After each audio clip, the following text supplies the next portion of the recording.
As we reported earlier tonight, a ransomware attack has been contained at Methodist Hospital in Henderson. That word from hospital officials who say no patients' accounts were compromised. I'm joined tonight by Brad Mathis. He is an IT security consultant at Keller Schrader.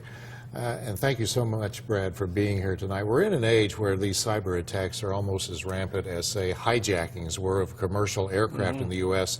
more than 50 years ago. It seems like we're reporting on some type of an attack once or twice a week, and this latest one at Methodist Hospital in Henderson was very troubling. But let's talk about ransomware. There are some misperceptions about this. Just in simple terms, what does that involve? How is it attacking these systems? Ransomware is a type of malware. So if you've heard the term malware, Yes. It's malicious software that gets on your computer. Ransomware basically will go into your system and encrypt, scramble your data so that you can no longer access it. And then they will pop up a screen that basically says, if you want to get your data back, you must pay this ransom. And sometimes they're friendly. They will have a message on there that says, if you need to have some assistance with this to help get that information back, here's an 800 number. An 800 number. Sometimes, yes. Operators standing by. They do have operators standing by, and word has it, some of them are actually friendly. Okay. But they will hold it for ransom. There's typically a price that you pay in order to get a key to decrypt that to get your data back. And there was one hospital I know in California, I believe it was in the Los Angeles It area. was. It was Hollywood Presbyterian. And it was very public about this. It paid $17,000 to get yes. this key to get its information back. With that being said,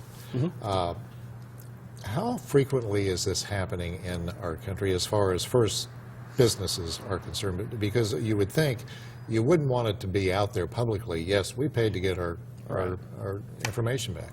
It happens more often than I believe people realize. There are many companies that have this happen, and they keep it quiet for obvious reasons. Whenever the media finds out about it, of course, it's out there. And then you have to learn how to respond to that. Now, the local hospital, Methodist Hospital, said that somehow this this malware program got through its spam filters. Now, we're all familiar with those, anybody who works in an office or even on your own computer, but how easy is that to do? And I'm not wanting a step-by-step, here's how you hack a computer, but give me a perspective on that. Unfortunately, it's very easy.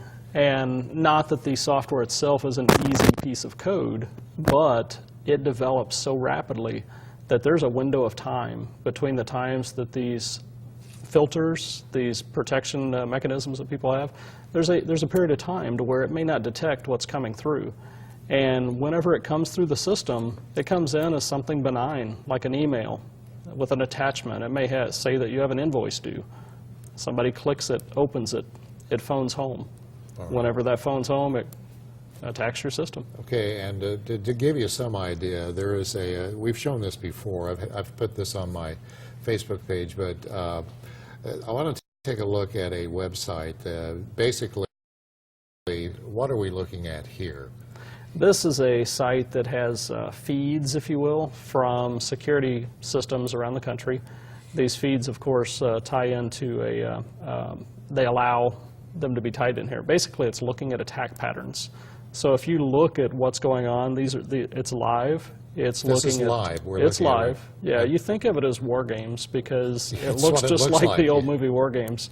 But these are live attacks. Almost any company that I work with, if you were to put this type of graphic or visual around the internet-facing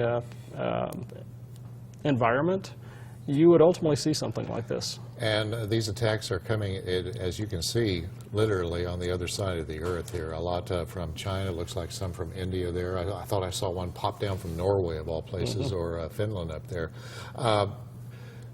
Talking about individuals now, we talk about companies.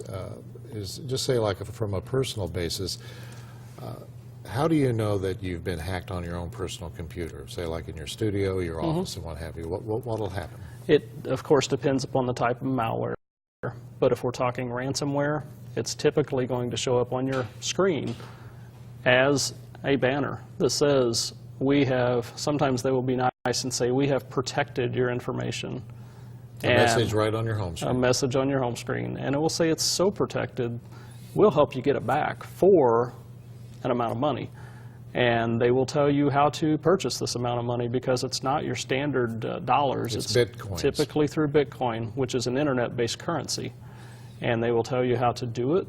They will be nice. They'll provide you a key that helps you get it back. How do you protect yourself then? Exactly. How do you protect yourself? Is there a really good answer to that right now? There is. Part of it is good security, making sure your systems are patched, kept up to date.